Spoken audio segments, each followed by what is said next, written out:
Hey, what's up, guys? Austin back here in another video. As you can tell, I got a bunch of crap out here and it's all in my way and everything. We will actually be needing this in today's video. So, as you all know, it's been a big winter storm came through, hit most of the U.S., unfortunately. But with that, it's been a massive cold front, of course. A lot of lakes is frozen. I saw Lake Gunnersville froze. A lot of my lakes here at home in Kentucky's froze. So you kind of can't go fishing. Um, and even if I could, I probably wouldn't, just to be on the safe side. I would highly recommend you all staying home, staying with your families, because as much as we all love going out, catching bass, we also love our family more, and they love us more than a fish ever will. They're waiting on us to return home safe. So just remember that. If you're thinking about going, be extra cautious. And on top of that, be sure to let someone know and take someone with you. I would not recommend fishing alone in this kind of weather, if at all. So I'm going to get a drink of water here and officially start the video.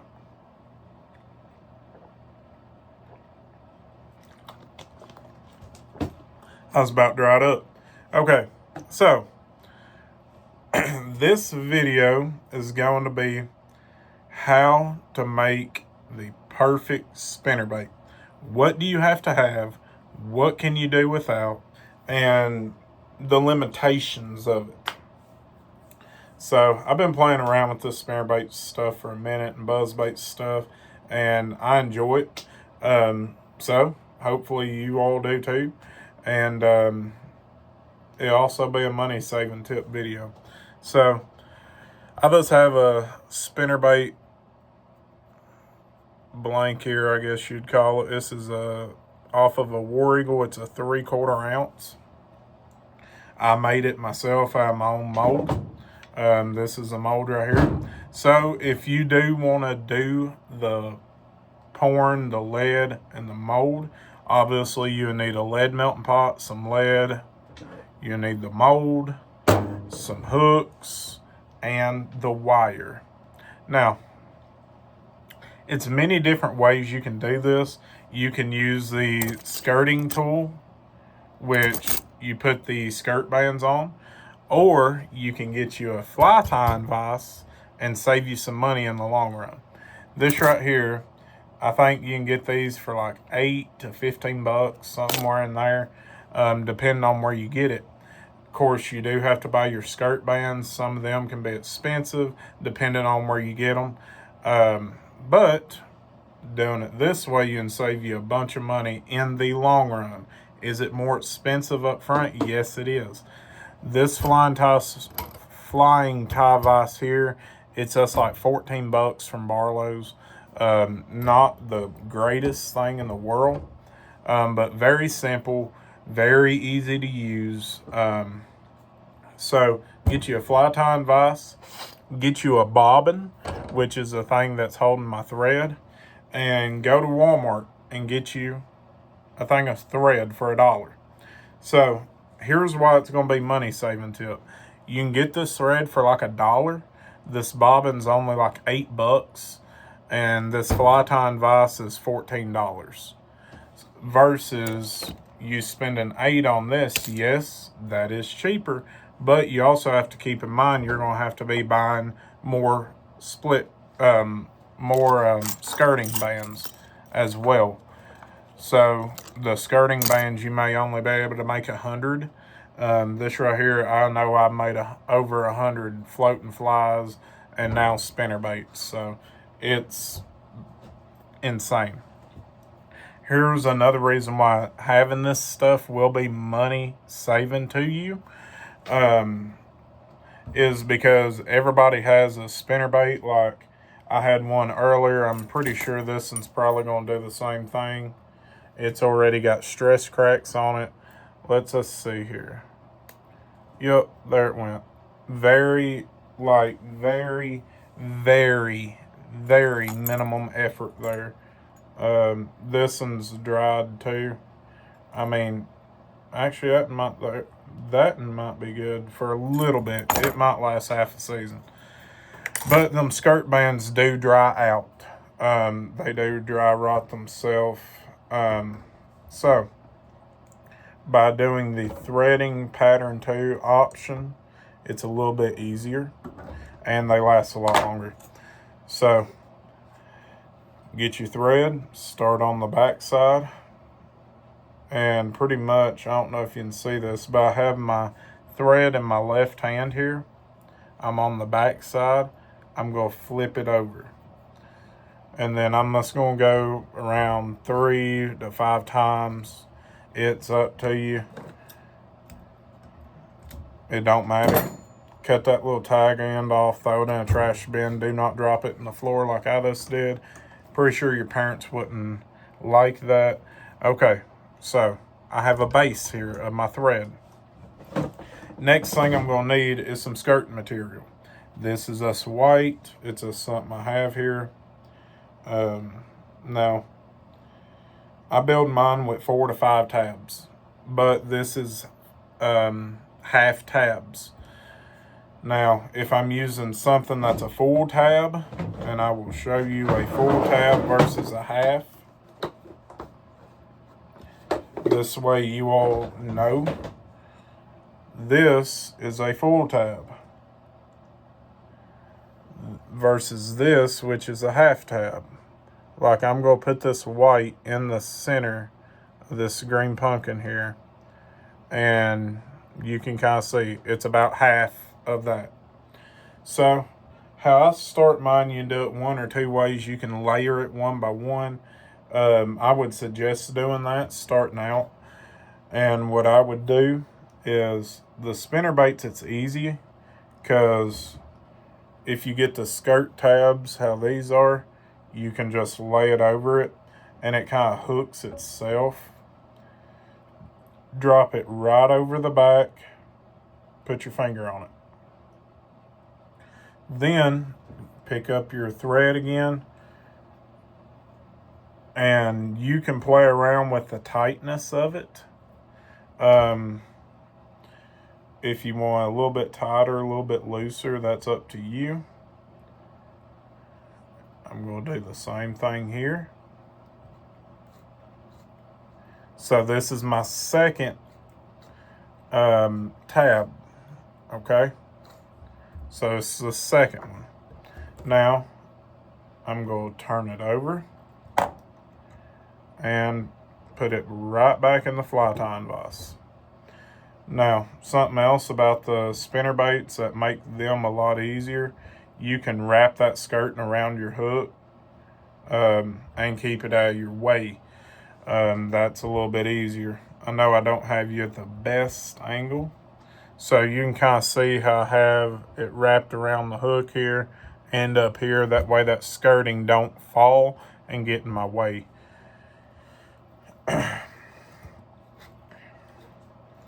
Just a couple more wraps, looking good.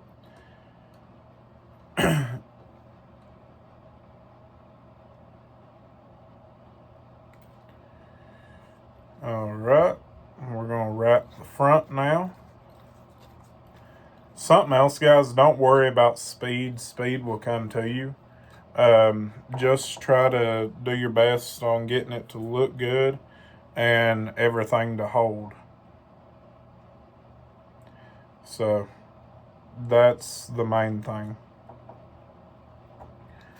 Now, how's this really saving you money once more? You don't have to deal with the skirt bands that's just going to dry rot in a couple years. Does it take more time to do it this way? Yes. But once again, it'll save you money in the long run and a lot of time. Not all of mine I do this way. A few of them I do. See how that dropped down and I catch it? Well, here, I'll catch it on purpose. See how that did? That won't work. So to make it easier, hook it. It's out of your way. Done deal. You can continue going. If you see that you are catching more skirting than what you want, or the area that you are trying to, just wind it back. Now, of course, you've seen me go around it. Here's all you do. You grab your thread and you just twist it. So, up, grip it, turn it. And then you loop it over just like that. Pull it tight. You do that 3 to 5 times. You can also super glue it too, just for extra security. My personal ones I don't super glue. And then you can just pop it. Now, what I do, I'll just grab right here, pull it to me, cut, grab these, cut, this and cut, grab that and cut, grab that and cut. Oh, I forgot one there. Cut. Alright, so it looks like a mess right now. But you can grab a paintbrush or really anything that's got kind of a narrow point on it that you can get in there and just kind of comb it, more or less. That's like combing your hair, brushing your teeth. Now, something else I do, I'll comb all that down just like that. I'll grab it right here, and you see how that's uneven? That's why I wasn't too worried about it. I will literally just go cut it. Now it's all even. And then you have spinnerbait. I like my spinnerbaits a little bit thicker. That's why I put so much on it. Now, if you're wanting a little finessier spinnerbait, wanting to try that approach, then you can always you can always tie less skirting material, which will save you money. Now, let's talk about actually if you are wanting to build a spinnerbait, or you have rust on a blade you're just wanting to fix. So, yes, find it here. Yes, they do make these little metal beads, or I don't even know if you can see that, but them little metal beads. See if I can get it like that. And it has a hole. But if you don't want to spend the money on that, go to Walmart. This is Glass E beads. It's over in the threading. I've been using them. They work just fine. As long as you don't smack a rock with it, then they work just fine. Have I had a couple of them break? Yes, I have. But to be honest with you, for something that came from Walmart, they are very, very durable. Especially that it's not made for fishing. Something that came from Walmart that's not made for fishing. Now, they make, I don't even know what this is called. I won't say it's a clevis, but it's like a U, and it has a hole in both ends there. You will need some of those, and what that's going to be for is a secondary blade. Now, this is also how your third and fourth and all so on blades will have to be. So you just grab a blade. Colorado is usually well, a lot of people throw, or a smaller willow. So it is a correct way and a wrong way for a spinnerbait blade to go on. So the one that has a cup like a spoon goes out toward the point of the hook. The one that's bulged outward actually goes in. So you just pretty much have it hanging there like that.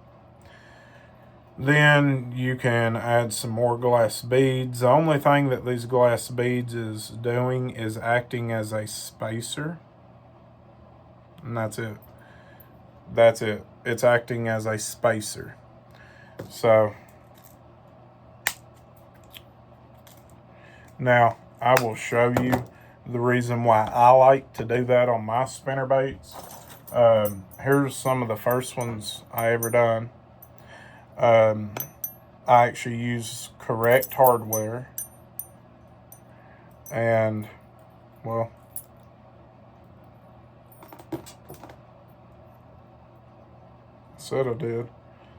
Man, all this fell off. Oh well, I'll get it in a minute. Okay, there we go. So I just don't like the approach. I like it a little bit more spaced out, and that's what these glass beads is doing. It's spacing everything out a little bit more. And I'm sorry guys, I totally just dropped all that in the floor, so that will be a blooper, I'm sure, but it's okay. Ain't no big deal. Oh, ain't no big deal. We wasn't really too far along in it.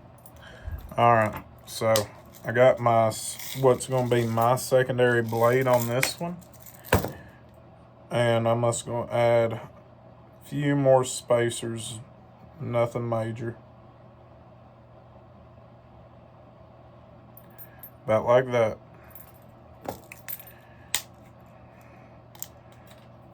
I love this because it's a bulk pack, and I kid you not, I guarantee you I've made 50 or 100 spinnerbaits, and I'm about 3/4 full still.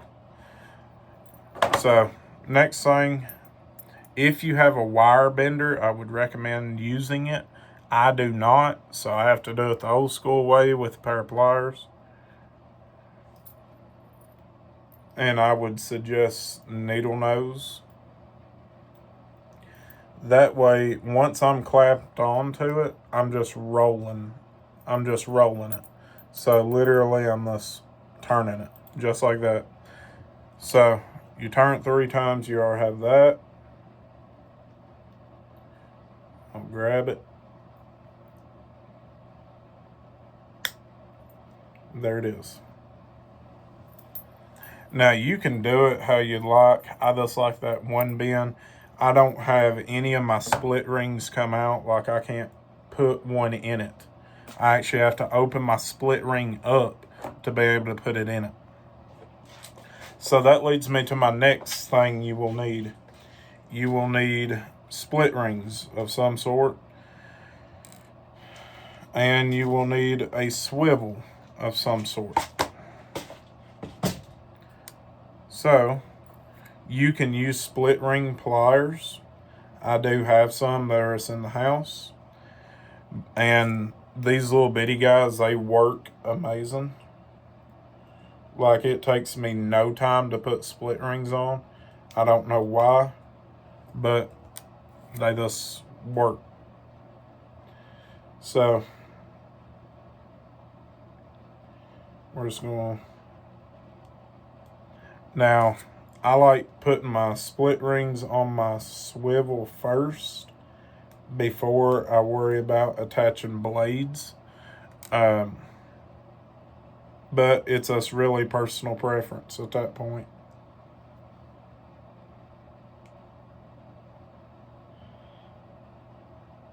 Alright, so this split ring here should go on no problem. Now, it is a correct way and a wrong way to put a swivel on. So the fatter top up here, that will go up. The skinnier part will go down. So you are going to take your split ring, the one that's on the top, and that bend you made on your spinnerbait, you're going to attach it to that. So this bend right here, you're going to take that split ring, go right in it, just like that, and attach it, just like that. So now you have a skirted spinnerbait with one blade. So now it's easy. You just have to find another blade of some sort.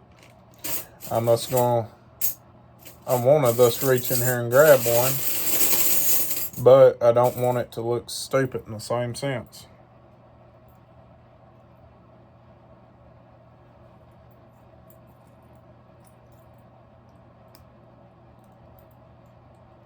So you have 2 split rings and 1 swivel, and then you just attach your blade onto it.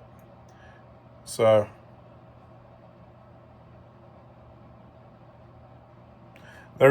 there is your basic spinnerbait. Now, let's talk about limitations with this thing. What I just told you, what can you do with it? Well, your limitations is really endless, to be honest with you. Now, if you want paint, then, like, for example, if you want paint, you can do the cheap route. You can save a lot of money. This head, I paint it with a Sharpie marker.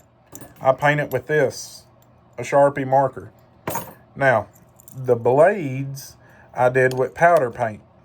So that's where things can get a little costly, because each one of these, it's like you can get it in the big things and you can get it in the smaller things. They vary in price.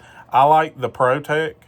No, I'm not affiliated with ProTech powder paint. I just like ProTech. Usually these little 2-ounce deals are about $7-8. This one was $6.99. That's where it can get a little costly, because you're adding different color paints, you're adding different color flakes. Like this one, black with silver glitter on it. I did awful on that one. You can see the bulges on it. You have that. This one turned out okay. This one turned out like it was supposed to. But this is black blue with silver glitter on a black blue skirt. But anyway, if you want to get into the powder painting aspect of it and the two-tone, I do have a video on how to do the two-tone on this page. But you need a paintbrush, you need some powder paint, and you will need a heat gun. That's pretty much it. Now, back to what I was talking about. Without getting extra, what can you do with what I told you? You can do numbers of things like, this is the one we just built. That's a traditional spinnerbait. Now, I have all kind of forms here, just waiting on blades. This is solid white. I tried recreating a Shimano color, and I don't think I done half bad, to be honest with you. All right, I'm trying to find, I bet you I put them in that box here. Nope, box is empty. I just made, is this it? Nope. Is this it? Yep, this is it right here. Now, you can build 3 blades. This is a giant, I do mean giant, 3-bladed spinnerbait. I mean, them blades is way bigger than what they are to be, what they should be. But you can just play around, create, and it's fun because you're really learning, you're really dialing in your tackle and stuff like that. I wish I could find this spinnerbait I just made.